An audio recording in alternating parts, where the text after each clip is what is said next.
E agora eu vou passar o microfone para o doutor Acari, que ele vai responder as perguntas que vocês tiverem. Muito obrigada. Fernando, por favor. Leilani, aqui, por favor. Bem.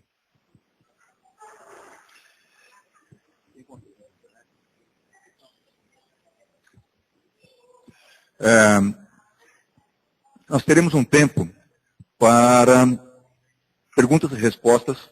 Se vocês tiverem alguma pergunta, por gentileza, façam. Como nós estamos em família, e tem colegas nossos, amigos nossos, familiares nossos aqui na internet, é muito importante dizer o nome e o que representa. Se é paciente, se é parente, se é cuidador, se é familiar, se é curioso, se é profissional da área da saúde, para que as pessoas possam entender aqui na internet que a gente possa também ter uma resposta para essa pessoa sobre uma forma de família. Tem uma pergunta, não?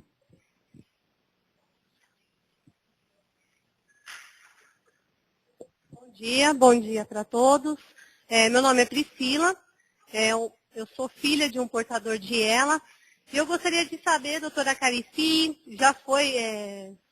já teve algum estudo que fale se essa doença pode ser passada de geração para geração, ou se acontece assim, uma única vez numa família. A pergunta é se a doença ela é genética, familiar, hereditária. Há certos conceitos muito importantes para serem diferenciados entre familiar, hereditário e congênito. Congênito nasce com ele.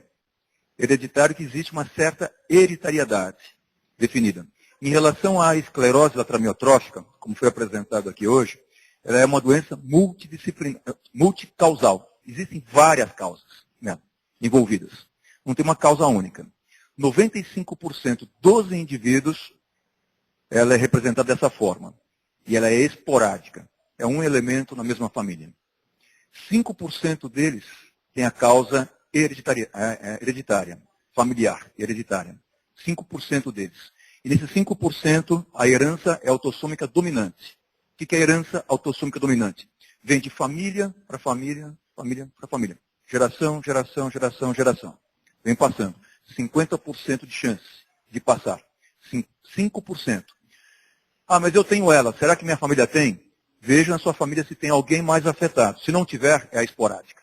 Essa é a mais comum delas todas. Mas 5% delas tem essa forma hereditária muito bem definida. Existem já certos genes bem definidos já.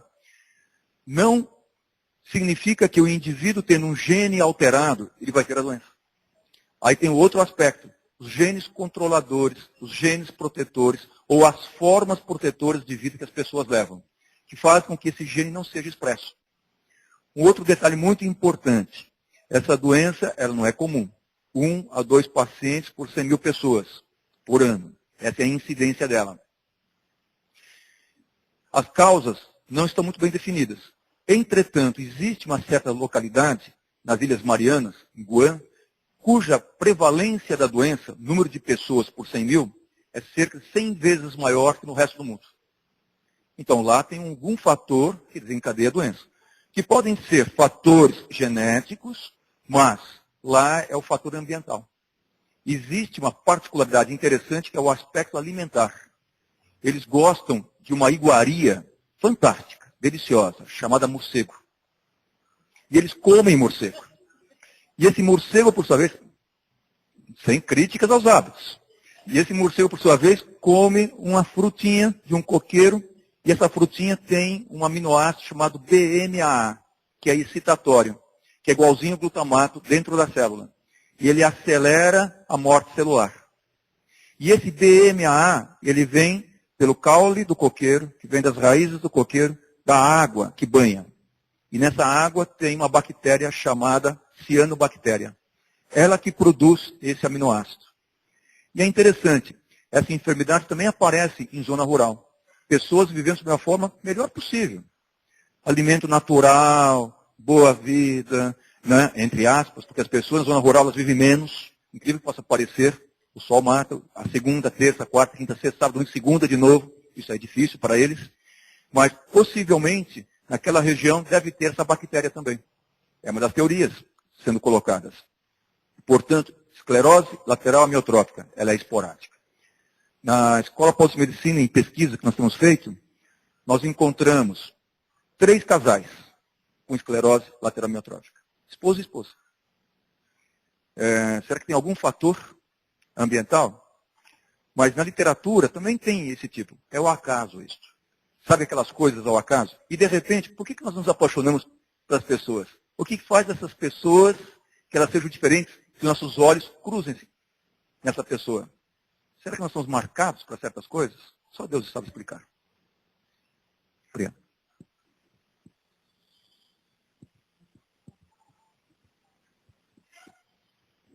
Bom dia, Tudo bem? Eu sou esposa de paciente com ela já há 5 anos. Ele está com ela já há 5 anos. E quando foi diagnosticada ela, há 5 anos atrás, eu nunca sequer tinha ouvido falar nessa doença. Hoje, a gente vê na televisão, irmã de Luciano Zafir, muitos artistas, muita gente falando nessa doença. Não sei se é porque eu estou envolvida, mas a sensação que eu tenho é que a incidência dela está aumentando no mundo. E muito. Não sei se particularmente aqui no Brasil, no mundo todo. A impressão que eu tenho é que a incidência dela está aumentando. Existe algum estudo que diga por quê? Será que os pacientes é que estão vivendo mais e a doença está aparecendo quando antes morriam cedo e a doença não se manifestava? Ou se realmente ela está aumentando? Se existe uma causa, não ambiental, mas eu acho que uma causa social, a televisão, o modo de vida que a gente tem hoje, a sociedade competitiva, isso estaria influenciando, se é que existe o aumento, no aumento da doença?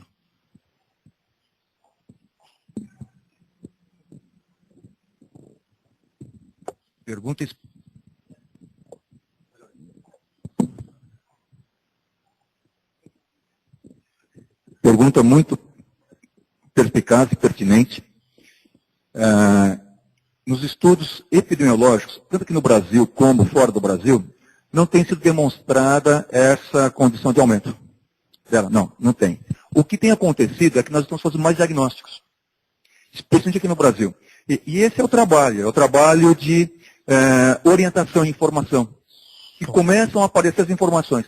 Antes nós tínhamos os diagnósticos, só que eles não eram feitos. Existiam as pessoas, só que elas não eram diagnosticadas. E elas passavam com um médico, 2 médicos, 3, 4, e não havia um diagnóstico. Hoje já se pensa. O eletroneuromiografista, aquele médico que ajuda muito para realizar o exame, ele já está muito mais atento também para a doença e para ser colocada. Antes, muitas vezes o médico não informava o paciente e o seu familiar. Isso pode ser esclerose lateral amiotrófica, porque não tinha muita coisa para ser oferecida. Tinha-se um medo muito grande de informar. Aquele efeito Orloff, se ver amanhã, por causa do prognóstico. Não é uma boa tática, uma boa conduta. Em relação à prevalência, tem aumentado, sim. Por quê? Porque a sobrevida tem aumentado. Como de outras doenças também. Alzheimer, Parkinson, os cuidados têm melhorado. Nós estamos aprendendo a trabalhar melhor. E as pessoas estão aprendendo a se proteger. As doenças, elas estão sendo mais bem controladas, as doenças físicas mais bem controladas. Só que nós temos que aprender a controlar melhor as doenças mentais e as doenças espirituais. Não tem dúvida disso. É interessante. Nós fazemos seguro de um dedo, de um olho, de uma mão, mas eu não vi ninguém ainda fazer seguro da mente nem do espírito. Vamos ver se melhorou agora esse aqui. E a seguradora não paga isso, viu?